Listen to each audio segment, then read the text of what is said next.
Discuss करना ज़रूरी होगा इस समय, और वो कल स्टॉक ऑफ द डे भी एक तरह से बन गया था, बाजार में बहुत चर्चा हो रही थी उसकी, और वो है डिवीज लैब। 13% का इंट्राडे मूव हमने डिवीज लैब में देखा था।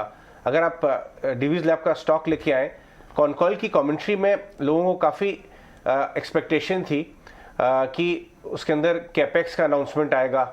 डिवीज लैब की बात कर रहे हैं हम, देखिए 10% तो ये नीचे बंद हुआ है, बट एक्चुअली डेज हाई उसका 3% ऊपर था, तो 13% का इंट्राडे रिवर्सल आपको डिवीज में दिखा।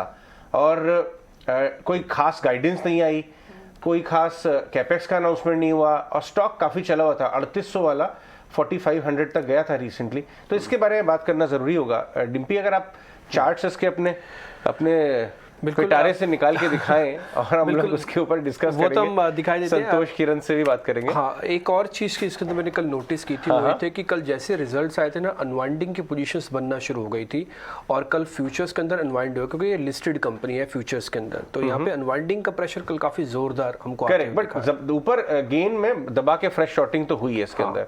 किरण, अगर आप हमारे लिए डिवीज लैब के चार्ट्स को एक बार डिस्कस करें, क्योंकि ये बात तो सही है गलत, बट इसमें बहुत शॉर्टिंग हुई है कल के सत्र में। अनवाइंडिंग से स्टार्ट हुई और फ्रेश शॉर्टिंग हुई, क्योंकि कॉल ड्यूरिंग द मार्केटाजी आ गई थी एक्चुअली इनकी कमेंट्री। जरा चार्ट पे बताएं। सो ओवरऑल अगर हम डिवीज लैब की बात करें तो एक आउट परफॉर्मर रहा है with in the sector. Pharma में हमने देखा था कि काफी टाइम से एक प्रॉफिट बुकिंग और कंसोलिडेशन फेज चल रहा था, लेकिन उस दौरान भी डिवीज लैब जो था वो आउट परफॉर्मर था।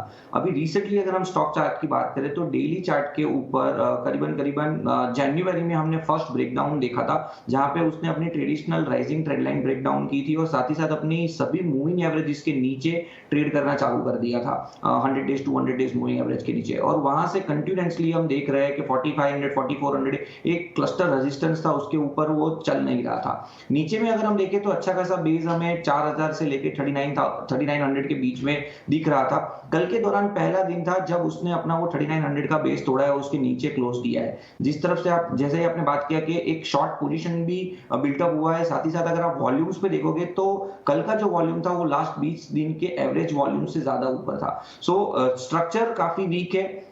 हमें लग रहा है जब तक ये स्टॉक 4100 के ऊपर नहीं जाएगा तब तक इसमें कोई भी बॉटम फिशिंग नहीं करना चाहिए। हालांकि अगर आप वीकली चार्ट और मंथली चार्ट देखोगे तो इन 2021 हमने देखा था कि 3800 का एक लेवल था जो रेजिस्टेंस बना हुआ था।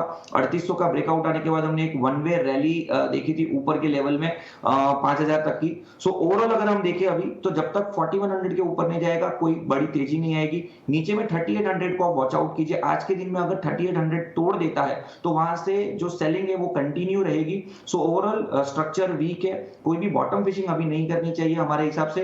वेटेड वॉच कीजिए। अदरवाइज अगर राइस पे आपको कोई भी अपॉर्चुनिटी मिलती है 3900 4000 के आसपास तो वहां पे शॉर्ट कीजिए और 4100 का स्टॉप लॉस मेंटेन कीजिए।